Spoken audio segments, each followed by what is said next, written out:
Cool. What's going on, y'all? Got with Pat Stedman here this morning.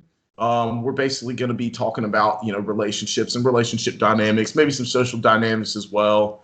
And I've known Pat for what would you say about like 2 years? We've probably been connected with each other on Twitter. Sure, yeah. It's somewhere around there. But he's got some incredible insights as far as psychology goes, and then also relationship dynamics and helping men and women improve their relationships. And what would you really kind of call your what your position is really? What would you say it was?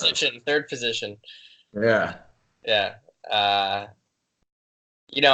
I'm certainly influenced by red pill stuff. I'm certainly influenced by Jungian psychology and sort of like deep integrative work that sometimes you see in more spirituality circles, but I don't really mesh.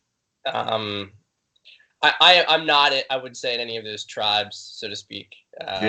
Tribes. Got my own tribe, or that's the long-term plan at least.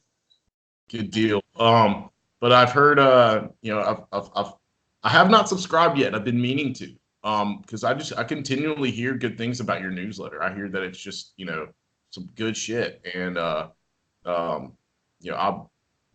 it's some big names that I've, gotten some good feedback from. So it's something that I want to check out. So that may be something we want to show people at the end too, of like how to get in contact with you and everything like that. But so basically, what got you started, and I guess would you consider yourself kind of like a consultant, really?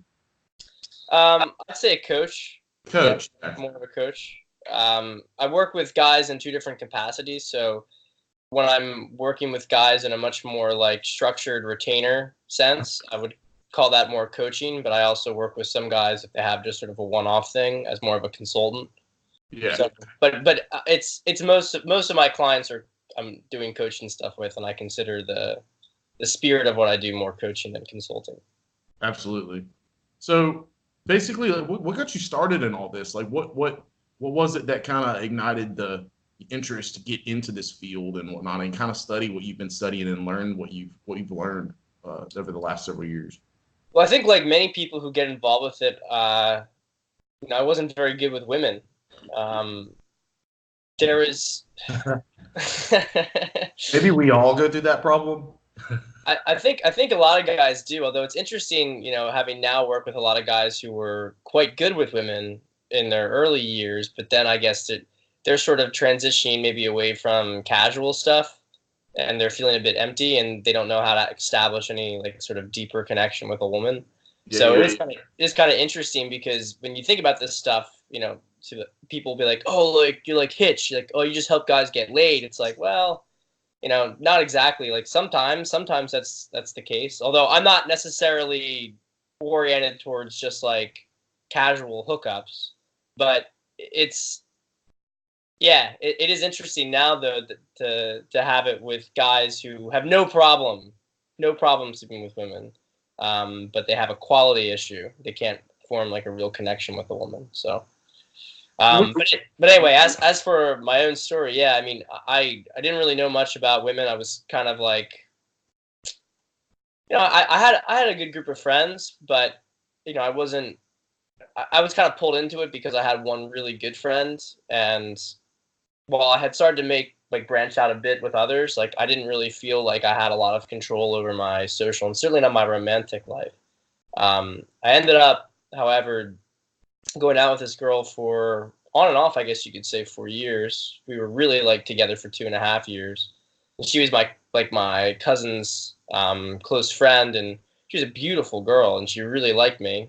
And we, without going into too much detail about that, like we went out, but I was a needy guy, and the relationship started to decline. And when she broke up with me, I was really like at a loss, because I didn't really know how I got her, and she was very attractive, and I didn't want to like be with someone who I wasn't attracted to, but I kind of felt that was what I deserved.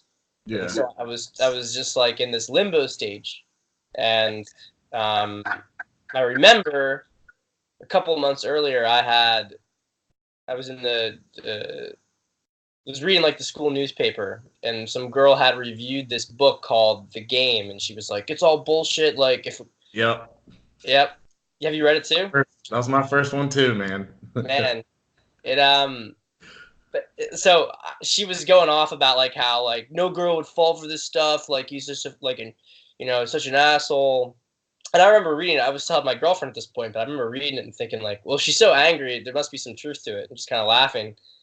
Anyway, later that summer when I was single, I was walking down campus. And I saw it in the bookstore, kind of like front and center.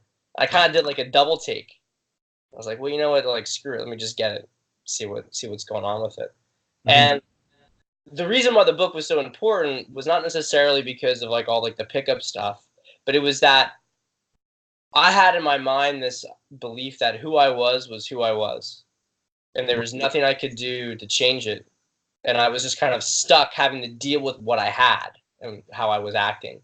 And that book showed me like you can change, you can transform yourself, you can become a different person. And that idea, like it was the biggest transformative idea in my life. It changed everything after that. So from that point onward, I really started to go down that rabbit hole and learning about psychology and trying to address my own internal issues. And I was about 20 at this point, and that's how it started. And then I did that for probably about, I guess, like 6 years or so on my own, just for myself, and got coached, got mentored, started to become pretty good, and was in a chat and was like a Facebook group, and I was helping out a lot of guys, just kind of because we were all in the same sort of community. And when I wanted to do something different with my life, like I wanted to start my own business, and I was like thinking of starting like a late night cookie service or something. I had all sorts of like weird ideas. And one of the guys there, he's a good friend of mine today too, but he said like, dude, you should be doing this like as a profession. I hadn't thought about that because to me, I was always just like a student. I wasn't a teacher, but it was kind of true though. It's like I had enough expertise at that point that why shouldn't I go forward with it, right? Why shouldn't I become a teacher? So that's what I did, and then that was 2015, and here I am. Nice. Okay. So, I mean, basically, the whole reason why I wanted to cover relationships with you is because not only do you have like, I think valuable insights when it comes to it, but relationships are basically, everything. You have a relationship not just with other people, but yeah, you have a relationship with yourself, relationship with food, a relationship with entertainment, a relationship with your career, and whatnot. And I know specifically we're talking about relationships with other people here, but um, as far as I guess the game is concerned, it's kind of the same thing that kind of happened around. I guess I was 19ish, 18ish. I had an older friend of mine say, "Hey, you need to check this out." And I didn't have. I was just a broke kid at the time, so I would literally go to Barnes and Noble and just sit there and read for about an hour a day, consuming that book. And that was kind of like a start for me and kind of a look into it. And I don't think that I really ventured back into it until about college, when I went through two massive breakups. And that's what, got me basically involved with the Red Pill and everything. And I became, well versed in that. And of course, went through this, what they refer to, and I know you're familiar with it, the anger phase and whatnot, is because, they really don't teach forgiveness of yourself or anything that maybe any girl that has ever hurt you and whatnot, and really that it's kind of your fault to a certain extent, and I was angry for like the longest time, and at first I kind of didn't, or I guess it was a while I kind of denied it, but then I realized in my second relationship that there was still some lingering aspects of that.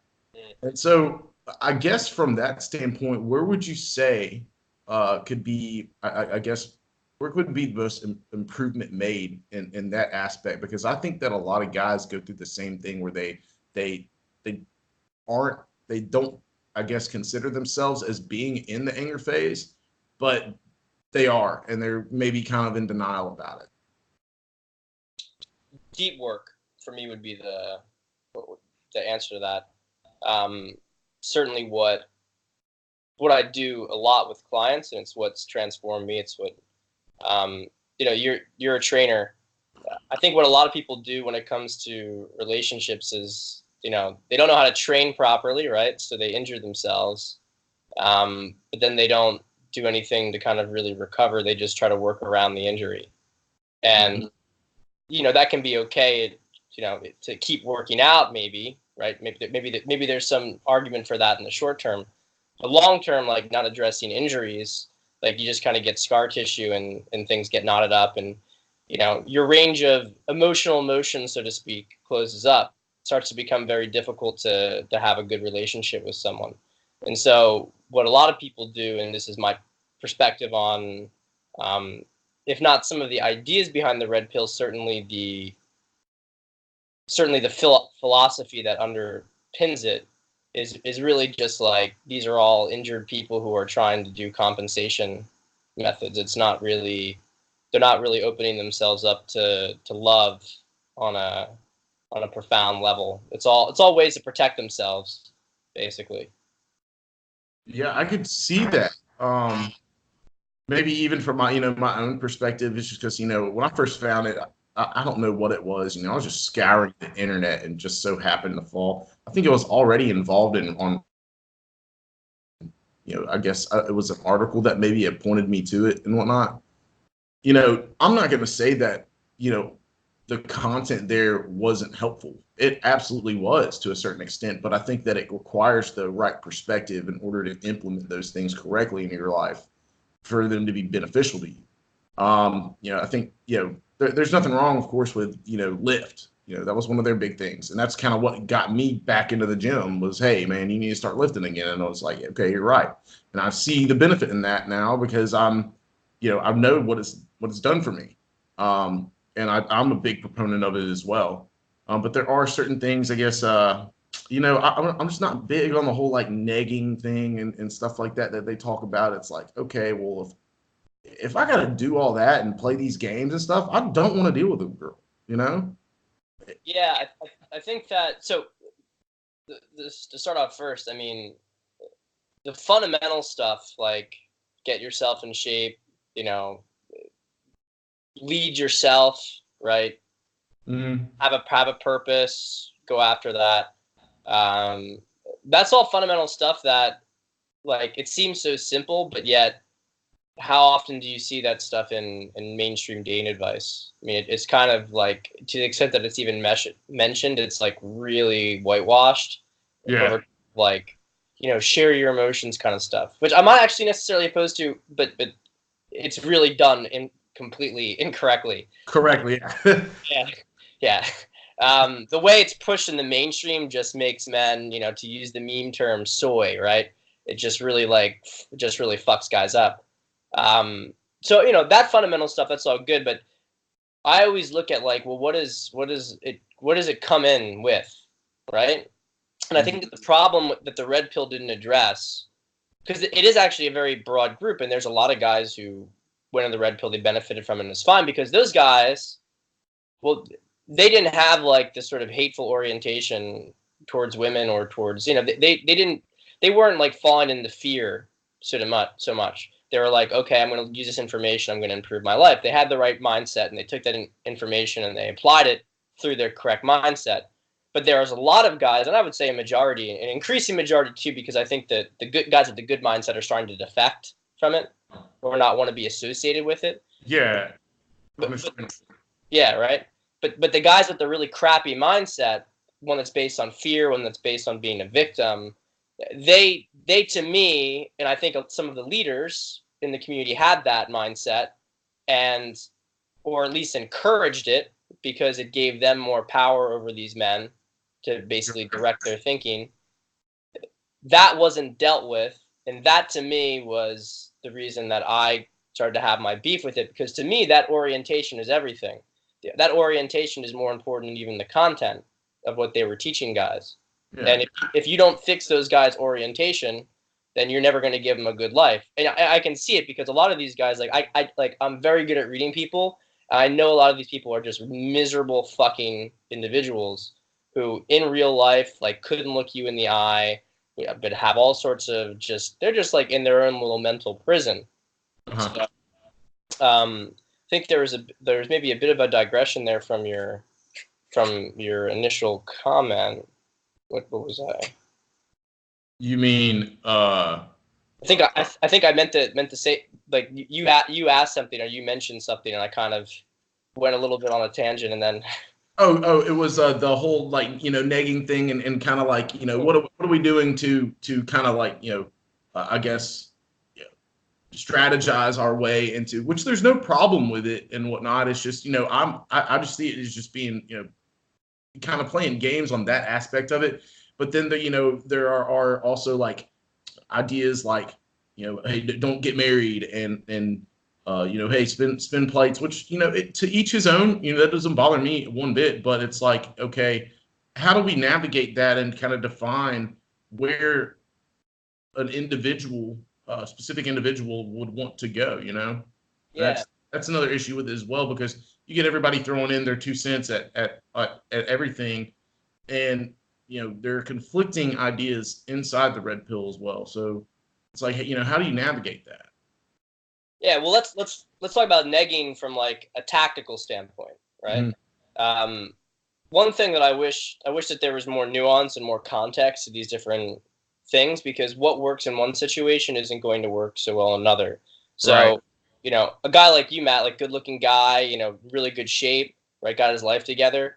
If you started going up to girls and you started to nag girls, you're not like, okay, girls who are pretty insecure might respond to that, and they might, they'll go and they might get investment as a result of it.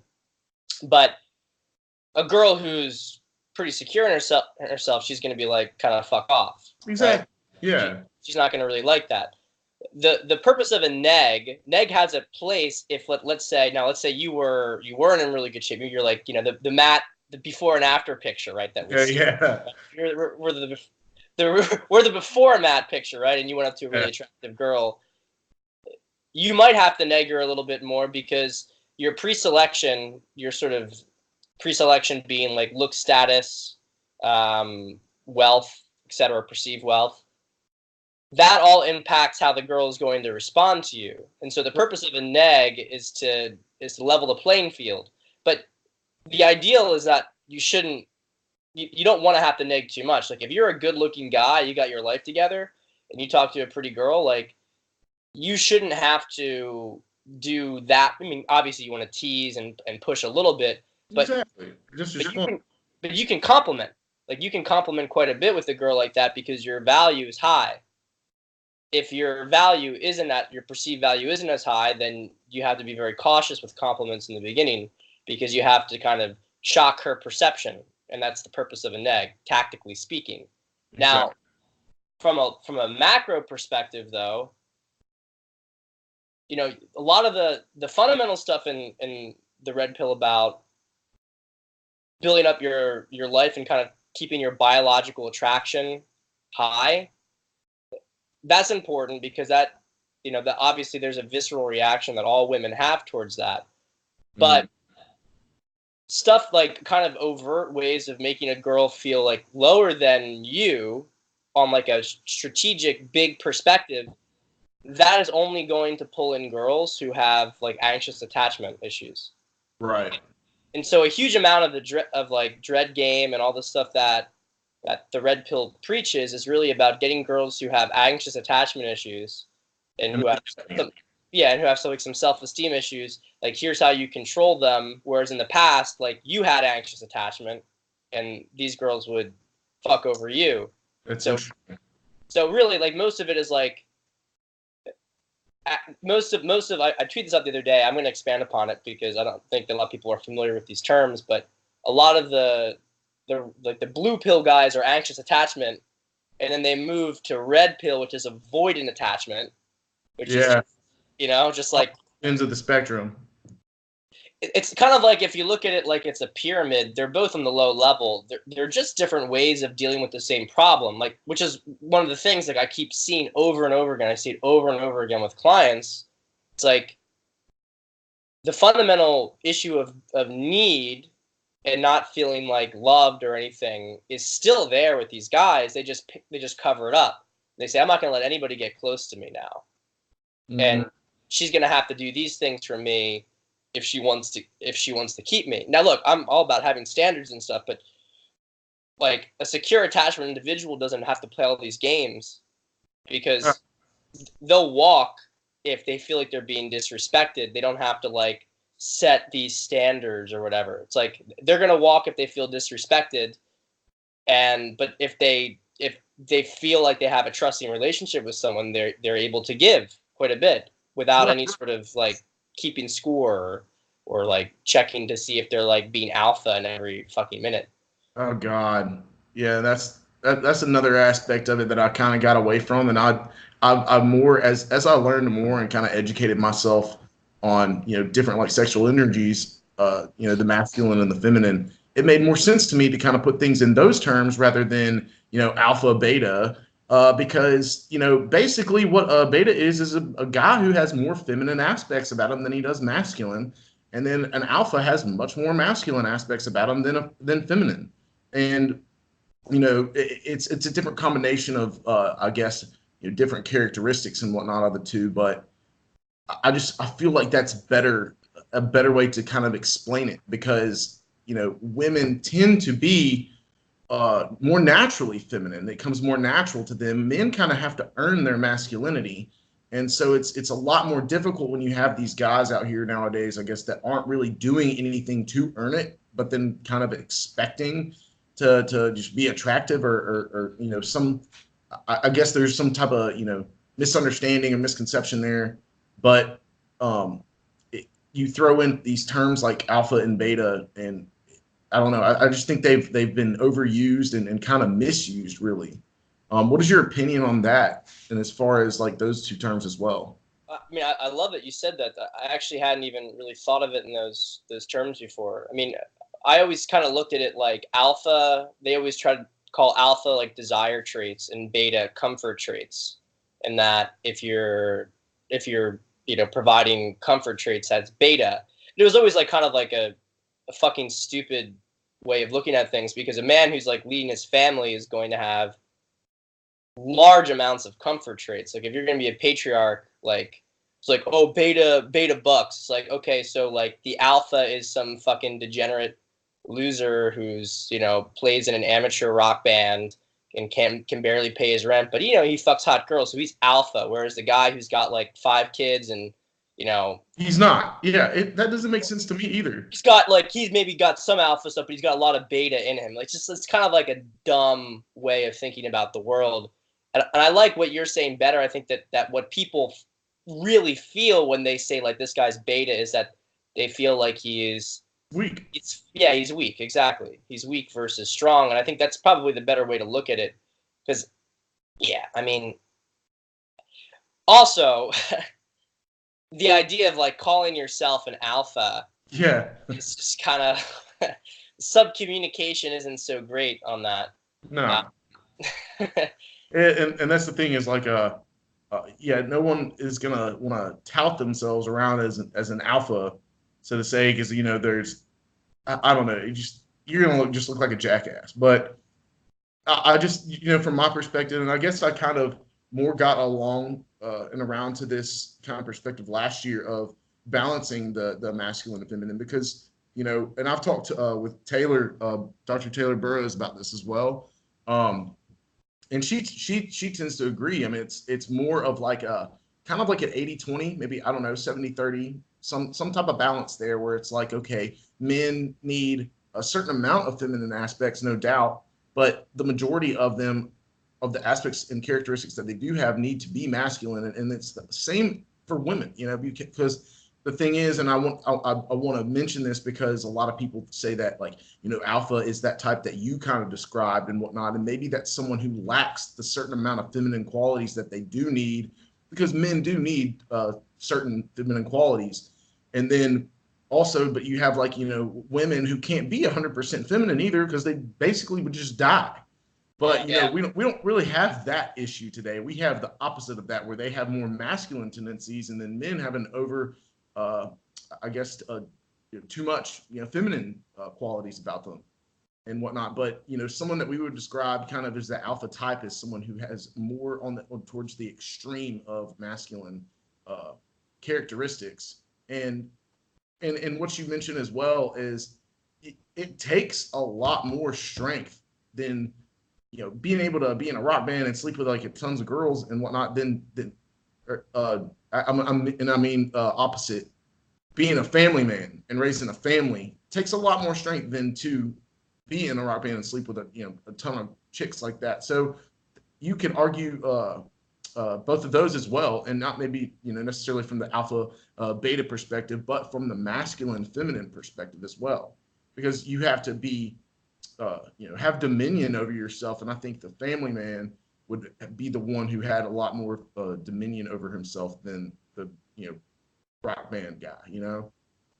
Well, I mean, the rock band guy would have been killed in previous eras. Mm-hmm. Or he would have been really like a kind of scummy street urchin kind of creature. I mean, very few exceptions. Like, I find it very funny that this kind of person's idealized. It really just, to me, is part of the. It's why I call these red pill guys feminists, because they are feminists. They create feminists. They're part of their other side of the coin with it. I know it's a very aggressive statement, but it's logically true. They have the same sort of, I need like women to do everything for me, and I'm not going to necessarily provide anything in return. Like, they obsess upon this guy who has no responsibility and just gets laid. They fetishize being a woman, just like feminists fetishize being a man. And it's not what it's like to be a man. It's actually an indication of a big dissociation from their masculinity. Those guys, if they even procreated, like their kid would usually be aborted or thrown in an orphanage, because you're not like very few guys like really, like, those guys mostly just like slept with like very low class women or scummy women. Like, it wasn't, Casanova was an aberration. Yeah. Right.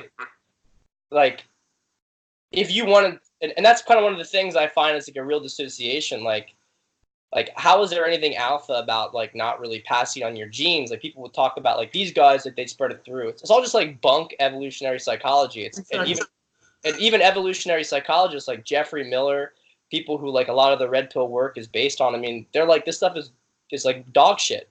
Like, it's not accurate. It's not accurate representation.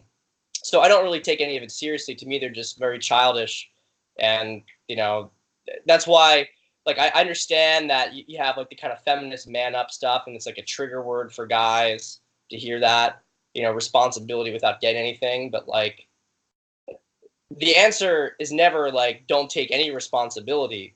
The answer is like, demand respect for what you do versus don't do anything and cry about it online. It's not really the. Now, you mentioned something interesting about masculine and feminine. If you don't mind, would like to go into that. It's a little bit of a deep exploration. Absolutely. So a couple of months ago, I wrote about this in my email list. It was talking about like guys bringing out their feminine side and women bringing out their masculine side. This is a very like Jungian idea. We could even take that down like a cognitive function path in terms of cognitive development, but I'll put that aside for now because we get really like in the weeds with this stuff. Yeah. But you look at the growth of civilization, you can kind of see that there's been a bit of an evolving consciousness, and so what a lot of guys will look back at like the 50s and whatnot, and they'll romanticize it, like, oh, you have this perfect kind of like family thing where the woman did X and the guy did this. Right. That was like a period where like women were, supposedly like pretty much 100% feminine, and men were like pretty much 100% masculine. Yeah, they do idealize that a lot. There are a lot of people do. They idealize it. I mean, to the point of like none of it's really true. I mean, it's mostly is a romanization, a fantasization of what was going on. Right. From a historical perspective. I mean, the 1950s, like, people look at the 1950s like everything went backwards after that. the 1950s was actually like a more conservative pushback onto itself. Well, the 1950s also kind of created the 60s and 70s, because of how things were. So it was like, okay, we have this traditional strict kind of, or however we want to describe it, and people kind of wanted to rebel from that. So it's like, okay, there was obviously not everything right about that. Yeah, you had like But a you had like a no, exactly. I mean, you had like a 15, 20-year period of this, post World War II sort of trad utopia, but there was a massive amount of repression to it. I mean, the fact that there was this big backlash in the 60s and 70s into having men like go out and try to express their feelings and go, cry and whatnot. Like the reason for all of this, like there was actually reasons that this stuff was that people felt a need for this. There was a big repression in society. mhm, You know, now the problem is that so you had things building up over time, and like society was kind of growing, and then we're like, okay, we need to maybe relax some of this so that people can explore more as individuals, right? yeah, But what happened was that the 60s and 70s really went radical, and rather than try to build on top of what worked, they tried to basically throw away everything before.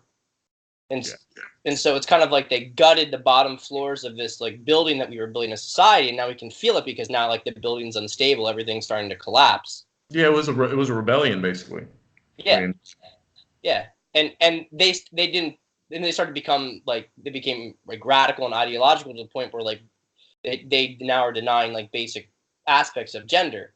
yeah, For a man, like a man does have a feminine side to him, and a woman does have a masculine side to him, but you can't, you have to very firmly, like, you can't skip steps. Like as a man, you have to get your masculine, you have to become completely oriented in that core part of yourself, and then you can explore some other traits and stuff after that from the stronger foundation. But you can't like say, like, because what happens now is we went from having like really fucking tough guys, right? Tough yeah, guys were raised by even tougher guys who fought in a war, and yeah. they were being taught to express their emotions. But now we have guys who are only taught to express emotions and are Mhm. never taught to be tough. And like you can't skip that step. If you skip that step, you have to like go all the way back, and you have to kind of discard it, and you have to start to rebuild yourself as a man. That's why we have all these lost boys today who don't have any purpose, don't have any mission, don't have any feeling that they can carry any burdens. It's Right. that is the big that's the big problem.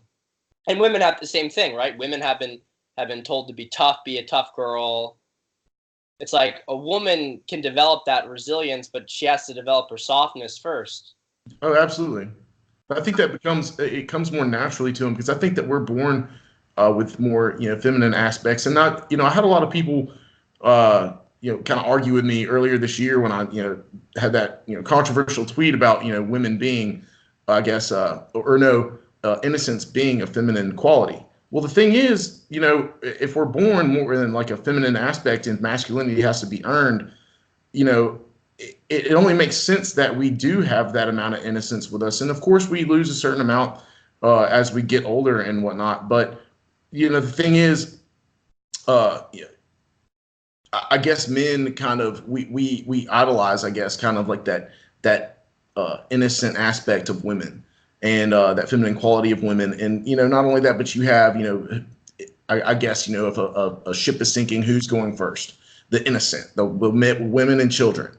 And so, what else? There was another point that I had the other day where I guess basically, you don't want to. I guess men, we kind of like I mentioned, idolize. Um, what is it? I'm losing my train of thought here. We idolize that innocence, and it kind of we have a respect for it because it does take amount of effort to retain it and to say no to certain things, and it's special. I guess I kind of get a special kind of feeling for it, with something that's, innocent and kind of pure. And not necessarily, to like a chastity standpoint is what a lot of people will take your answer and your response and pull it to the extreme, which is not what I meant at all. But I'm talking about exactly, having like things that you're doing things for yourself, show you respect yourself and whatnot, and you're still, I guess, putting some thought into your decisions and whatnot to retain that certain amount of innocence about you. And the thing is, look, if you look at a woman who's like, at a party drinking, throwing up the middle finger, being loud and obnoxious, you're not gonna like. She's not attractive. Sorry, that's just how it is.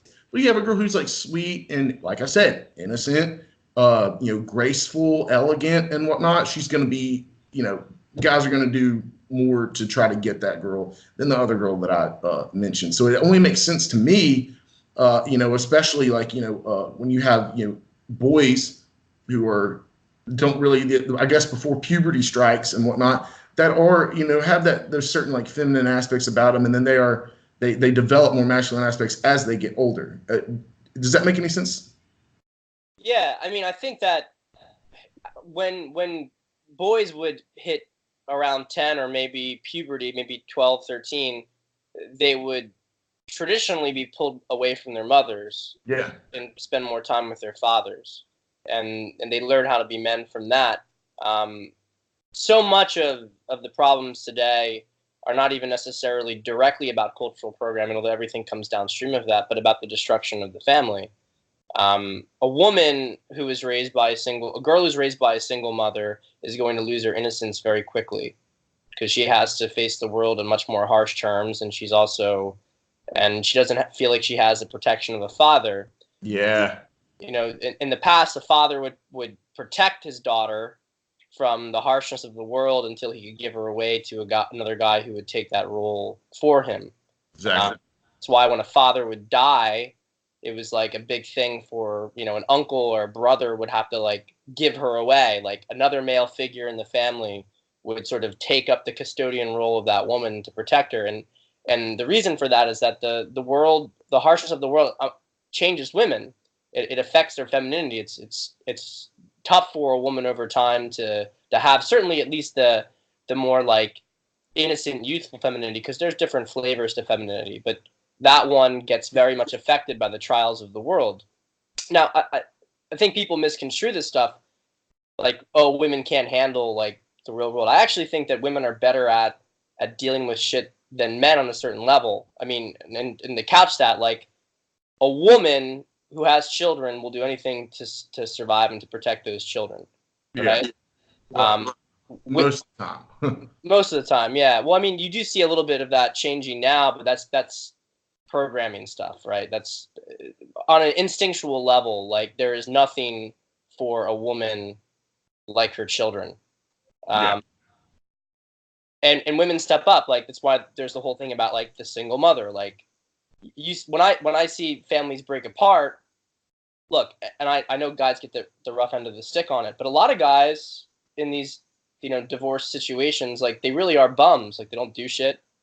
And the mother has to, maybe there were reasons for the split or whatever, but the mother is like, she'll work her two jobs to make sure that her kids are fed and have clothes. And the guy, it's like, a guy has to, like a virtuous guy, a guy who has a bearing of responsibility, like, he'll work his fucking ass off, right? Yeah. But a Yeah. lot of guys will just check out. There's more inconsistency with guys when it comes to bearing burdens like this. Yeah, because there is, I guess, what you're kind of getting more towards is that like biological kind of connection, and she's got the children, which are biologically women do anything to protect the children and whatnot, and men, I guess, could kind of I don't know, venture off. I have been known to do that in the past more often. The woman's just not going to ditch her children. So like, but guys in the past kind of had. And is that kind of what you're getting at? Well, yeah, I mean, I think in general, women are good at doing what they're supposed to do, right? It's one of the reasons why companies like them, because they're workers who kind of check the boxes, and they don't necessarily ask as much for salaries and or higher salaries and whatnot. They just sort of they do what needs to be done, right, to kind of keep things going. But that kills their femininity. I mean, it absolutely annihilates it. I completely agree because I have seen it. And, like women, and you're right. Some women, man, they just kick ass. Like they can do a killer job. But you're right because it takes that masculine aspect of being, striving towards purpose, taking risks, challenge, being defensive or what is it, assertive and whatnot. That's more masculine aspects. So it's hard for women, I guess, to kind of flip that switch maybe when they go home as well. So it's like, okay, well, you're putting on this kind of, more masculine behavior while you're here at work. But what is it like at home? Are you able to actually like kind of let your hair down a little bit and kind of relax, or is your husband more in the feminine role and you're still that go-getter, Yeah, I mean, women will do that stuff for their children, but Yeah. they'll never, like, they won't do it for their man, not long term. It's have you read The Grapes of Wrath I have not. by Steinbeck? So this is it's not the book's talked about, because of the stuff in the Great Depression, the Dust Bowl. It's kind of like, frankly, like a quasi-socialist piece. They put it in a very sympathetic light because pretty awful stuff happened during the Great Depression to these farmers from Oklahoma who got shipped all over the place. Anyway, whatever. The scene, there's a scene in it though that's to me very poignant. And these men, I mean, these are tough guys, and they've been through, they've been through rough harvests in the past. Now they have to take their entire family basically got pretty much no money. They've lost their homes. They're trying to go to California to get work. There's no work. They're getting like a couple cents for like full day's work of, they're living in like basically like labor camps. Yeah. Pretty awful stuff, like just breaking them. Like families are falling apart. People are dying.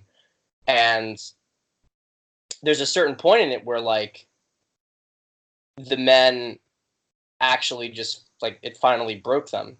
And the women were the ones who had to pick up the burden, but it like shifted everything in the dynamic because like the women were always tough, like to be in that environment. Like this is one of the things, like another one of the 50s fetishizations, like the women just being at home and looking pretty. I think Martin Ehrlich said this on Twitter the other day, which was great. I'm like happy somebody fucking said it. It's like there's in the course of human history, like women haven't just had like the luxury of just sitting around and chilling unless maybe they're in the upper class. Like women have almost always had to do some sort of labor alongside of men, but the men had to be tougher. And that was it. Like we look at the Spartans, like what is it? Was it Queen Gortha or something like that? Who was I'm not very good at remembering these names, but the Spartan women were like they were fucking tough women. Yeah. They were tough women because the men, but the men were tougher. Yeah. And so the problem that you have today is that like women are like that because the men are not. Exactly. Because the thing is, like a woman can only be in her feminine when there is masculine presence, and that's why women go to group classes at the gym. There's more comfort in numbers, and comfort is provided from the masculine, so they don't necessarily have to get it from the man. They'll be able to find comfort in numbers, like I mentioned, going into groups. Maybe they can find comfort in the chocolate that they eat. And so like, but absolutely, from a man, if she feels like her man is tough and feels like her man is strong enough, then she could get that comfort from him, and then she can be in her feminine because her feminine is comfortable. There's no worry. She does not feel threatened. She feels safe and that she's able to just let down, not having responsibilities and enjoy. And that's what femininity is enjoyment and enjoying the moment and whatnot. And so when they do feel threatened, then yes, they do step into their masculine because they can't be. They have to protect themselves. They cannot afford to be, not have their guard up and be in their feminine. So that masculine that they exude is that guard, and we see a lot of it. And a lot of people can't. A lot of women cannot put that guard down. They have a They difficult can't. time. They can, and that's the really big problem now, because even as so like I guess to kind of bring it full circle, like even as some guys get to be more masculine and really lean into that, which by the way, like if you're a guy who's doing that today, you have such a leg up over your average man. It's like not even funny. No. If you know how to talk to people and you're masculine, like you're just it's like yours to lose, right? Like that's um but a lot of women, like women always want those men, because those men are like it allows like a polarized dynamic for them. It allows them to feel more feminine themselves, but a lot of women won't allow themselves to relax into that. Yeah. And so you see that women who are attracted to those guys, but like they're kind of like ball busters, and they keep kind of pushing anyway. And So so, yeah, and you'll see them like, oh well, he needs, like, men can't handle like a strong woman. It's like, well, yeah, and it's like, well, look, there's some truth to that. Like most men can't maybe handle it because they're not masculine enough. But the other flip side of it is that the men who are, though, don't want to deal with it. Like I dated a girl like that. It's not enjoyable. no, because there's no feminine aspect about it. But the thing is, like, feminine, the feminine aspect of a woman is something that a man can like enjoy. It's not the harshness that he's continually having to deal with in his life, and it kind of provides somewhat of a relief. And that's why masculine women or masculine men love feminine women, is because they're enjoyable to be around. Uh, Yeah, it's kind of like in one other aspect of femininity is celebration, and so there is some type of like that air, that vibe that you do get from them, that kind of provides some type of relief. for sure. And when you have the woman who is like you mentioned, strong and tough or hard or whatever, and completely always testing and busting your balls and whatnot, that's not enjoyable. It's it's a pain in the ass, and no guy who actually is masculine is, just like you mentioned, it's not going to put up with it. Yeah. And to the extent that there are some women who will help to push you forward, there's a variable that's the modern woman who kinds of the stuff is missing, which is that those women still submit and surrender at the end of it all. They might push, they might challenge the guy and to be better, stronger men. And there maybe are some guys who like that. It's not the most polarized relationship, but the guy is still the leader. Yeah, He's still the leader, and the woman knows that. She yeah, just wants him to be a tougher leader. yeah, And that is a thing that like a single idea that has just ruined the vast majority of relationships is that, like, if you are going to be this sort of like fierce, independent, whatever kind of, or whatever, I don't know, like women who are like this and have their, like, they have their opinions, and they value really tough men, like you still have to have that, you still have to surrender to him, you still have to do it. yep, Like it can't be like two people just butting heads against each other all the time. Like that just doesn't work. There's no dynamic there. yeah. And, you know. And it's like the thing is, if a woman is more naturally feminine, she's gonna want him to make the decision. She's gonna want him to lead. She's gonna want him to take charge and make the decisions. We talk about decisiveness all the time as far as being a masculine trait, and it's like, okay, yeah, man, make up your mind. Don't ask her to pick the restaurant. You just pick the restaurant. If she don't like it, change your mind. Okay, let's go here then. Let's talk about the restaurant you were talking about the other day. Let's go there. It's about being decisive, because she doesn't want the responsibility, the burden of responsibility, basically. She wants it to be on the guy, and the guy has to be tough enough and strong enough to be able to handle it and to guide the relationship in the right direction.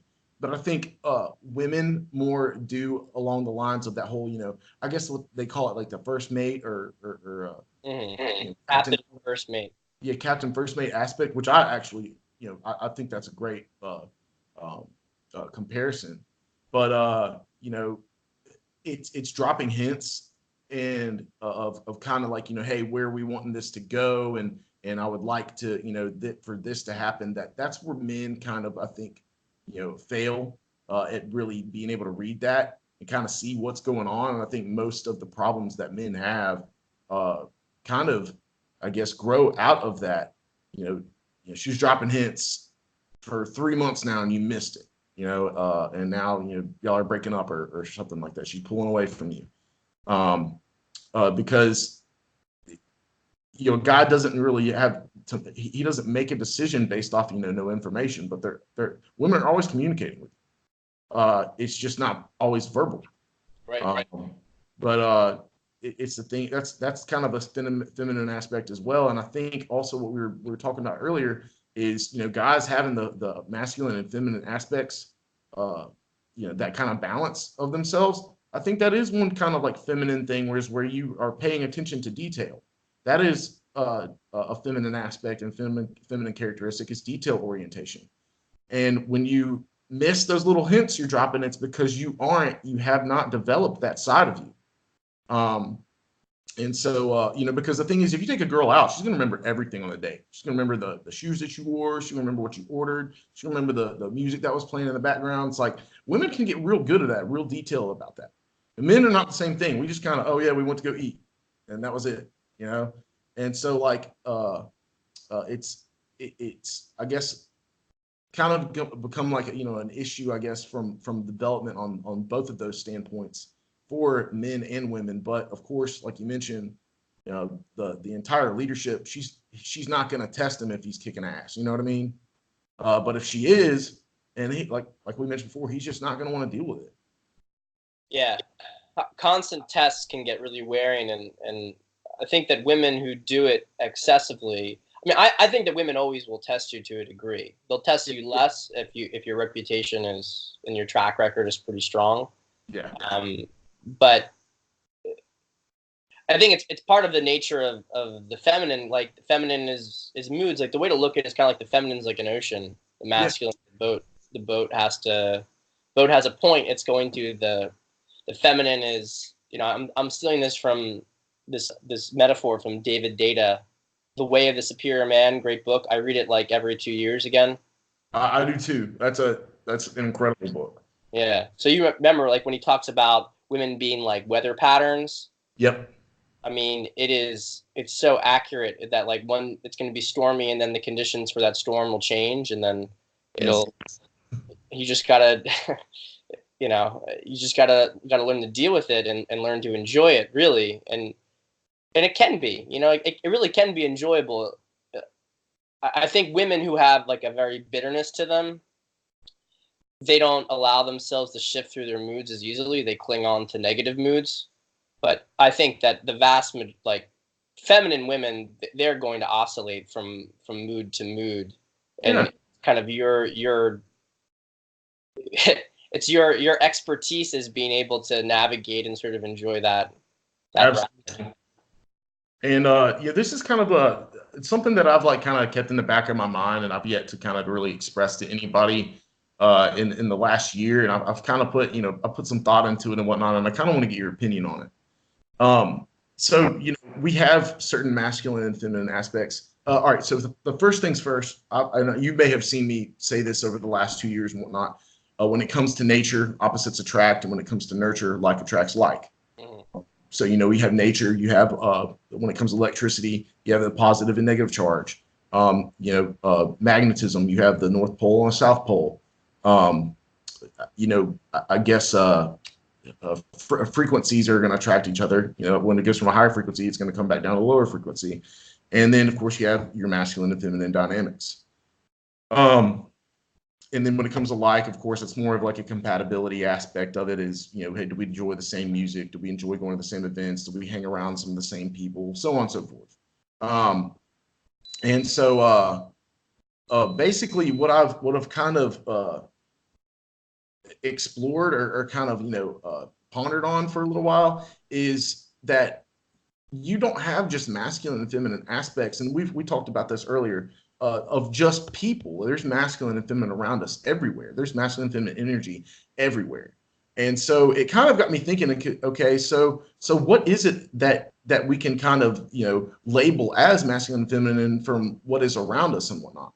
And so this is kind of what I came up with, and it's more along the lines of, you have time that it's going at a steady pace, and we have reality and whatnot. So things are consistently changing, but it's the time that is being the polarizing factor of that change.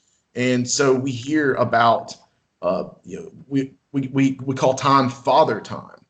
We call nature mother nature, and so like it only made sense to me that time, since it's the polarizing factor and it is the initiator of the change, that it is the leader, and it's more of the masculine aspect of, I guess, nature. And then you have the change, being like, the weather, or any type of change, birth, death, anything like that, that's going to be more of kind of the feminine aspect. And um, you know it's kind of, when you look at things, what was initiating that change as to what you would consider as masculine, and then the change in itself being what is considered feminine. Does that kind of make sense at all? Or It does. I hadn't thought about that before, although it is interesting when you think of Mother Nature, Father Time. It's almost as if there's something archetypal embedded in that. Um, when you look at time, you see time as sort of this straight line, right? yeah, And like the masculine going from point A to point B, whereas whereas what sort of occurs in that time period is sort of this random oscillation, so to speak, and which is very much like a feminine sort of randomness. No, that is very interesting to. It's interesting to think about. You also think about it like a particle versus a wave. They're both, they're both the same thing, but yeah, they're different form. It's kind of interesting to think about it like that. Um, yeah. Because I mean, the thing is, like, it just makes sense to me, because we have where the guy is, in a relationship standpoint, when you're walking up to a woman, you're the one that's got to be polarizing. You're the one that's got to, get a yes or a no from her, and that's what changes things. And I think it's more of a demand. When a woman, you kind of put her in that situation, she's gonna be like, wow, okay, this guy's confident. This guy, and it is seen as more masculine. So it just kind of makes sense to me that kind of, and we see it more like in interactions of people. And I guess I could, dive further into it from the nature aspects of it, but um oh, yeah, well, there we go. But gonna think about moving because of the pipe. Is that making some noise again? no, I can't hear it at all. Okay, good, good. No, but so it's just like, being able to kind of relate the two. You know what I mean? Because I think it's kind of helpful for men to get a basic understanding of what that is, and women as well. And being able to see it around us, and maybe kind of how we could relate some of those characteristics to ourselves. Hmm. But I thought it was interesting. And maybe I'll dive further into it, like I mentioned. Yeah, I mean that the duality is really it's sort of like a universal of the universe, right? It seems like Yeah. it's everywhere. You see it everywhere if you're paying attention to it. And I think it's also interesting to think about like masculine confidence, which is this sort of fearlessness to be able to push forward, right? Hmm. But I feel like feminine. I mean, confidence is not a masculine or feminine trait. Female confidence is almost like the ability Yeah. to receive fearlessly in a certain. Exactly. It's you can tell when it's a rarer combination today, but when you see a girl who is very feminine, right? She's got this sort of. You see a lot of these actually in the South. The South has done a pretty good job of continuing to cultivate this type of girl, right? But very, very graceful, very feminine, um, but very like has high self esteem, has like very high appreciation of herself and Yeah. standards for what kind of guy she wants. Respect for herself. Exactly, Yeah. exactly, and yeah, I mean, unfortunately, I think a lot of guys think like a girl, because like a low level femininity is very weak. It's very fearful. It's very manipulative. It uses femininity as a game to try to get emotional needs met.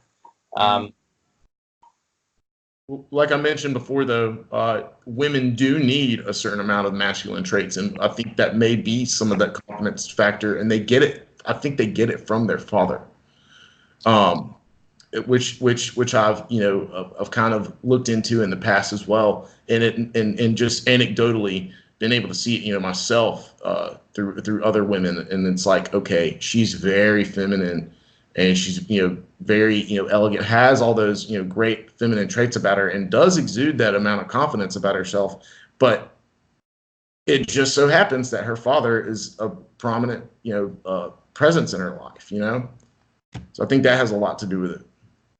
Yeah, there's no question that the father. I mean, women have a hard time being confident without a father in their life who love them. I mean, it's the It's role. in men as well. Oh yeah, Yeah, yeah. Guys are not. Yeah, I mean, it's very not having like not having a father in a child's life is really like damage. fucking devastating. It And really is. and I love how culture's kind of glossed over that as if it's not a really big deal. Mhm. It is a really really big deal to the Yeah. extent that it's. I mean, unless the father is truly a monster, it's like it's better to have like a mediocre, like not so like not ideal father who had his own issues than to have none at all because they really do. They provide that protective influence. I don't know. That's Well, I mean, it's interesting because I heard a story the other day of a man who's, and this is from the past and whatnot. In World War II, father comes back and says, they turned my son into a sissy, like his wife and her sister or whatever. And so he's really tough on this kid, and kind of embarrasses him to a certain aspect. I think one day he came home and he was crying because a bully jumped him. And his dad said, you're going to act like a girl, and I'm going to I'm going to dress you like one. Puts him in a dress and makes him go out there and find the bully and stick up for himself.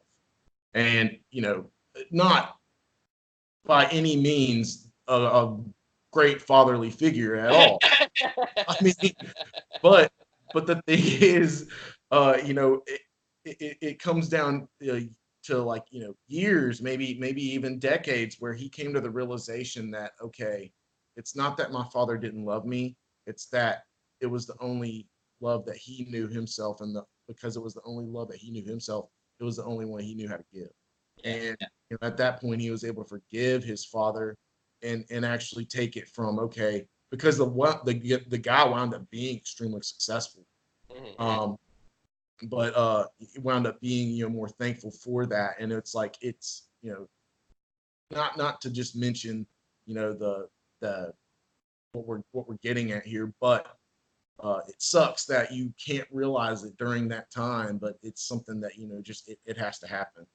But we've gone about an hour here, Pat. So I'd say we've had a killer conversation, man. Is there anything that you'd like to leave note on? I mean, what's something you're currently working on, or are there any projects or anything like that going on? Um, there'll be a course out later this year in a couple months. But the main thing I want to plug right now is my email list because Yeah. you get on the email list. How else can Matt, you got to get on the email list.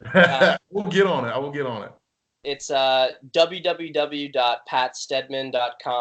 www.patstedman.com/opt-in. So that's Pat Stedman. That's STEDMAN .com/opt-in. And it's, I say daily-ish because I probably end up getting it like 4 to 5 a week. But, Mhm. may eventually work up to a full week. But yeah, I mean, it's from what I hear. I mean, I think it's great content, but from what I hear, it's really some of the best stuff in the space. I mean, open rate is consistently 35 to 40% That's over great. a couple thousand subscribers. That's great. So it's yeah, it's great info, great feedback. So everything I'm working on, you're gonna find out about it through there, and you're gonna get access to some really great daily insights. So that, and I guess follow me on Twitter That's at _Stedman, STEDMAN. good deal. So We've got your website, and we've got Twitter, of course, your newsletter and whatnot. And I've kind of been off on my newsletter here recently with everything that's been going on, but I try to get through the 2 to 3 per week type deal. You're going for the 5 day per week type deal right now? I mean, my issue is that I will tend to write out a lot of emails that I'll kind of go through like creative flows. Yeah. And so what I have to do is I just have to get emails set up for the entire week ahead of time. Yeah, yeah. And things will, because I mean, the ideal is to do it 7 days a week. That would be my ideal. Yeah, I mean, I see that. I definitely see positives in that. And that's interesting that you bring that up because that's maybe something that will help me stay on top of mine because I do mine and I just send it out and then I'm like, okay, move on. So it's like maybe gathering up a few to work on, like you do, will probably be something that'll help me out as far as my time constraints go. But anyway, man, it's been an awesome talk. We'd definitely have to do it sometime in the future. Maybe when we see some growth this year. I think this year is going to be a great year for both of us. And I can't wait to subscribe to that newsletter. But everybody definitely go check out Pat. Respond with any questions, and I will check and respond to you in the comments and whatnot. And Pat, you're more than welcome to when I get this posted to share it as well with your people. Yeah, man. Thanks y'all for tuning in. Pat, thanks for coming in, man. I really appreciated having you. Appreciate it, Matt. Yeah, man. Have a good one. You too.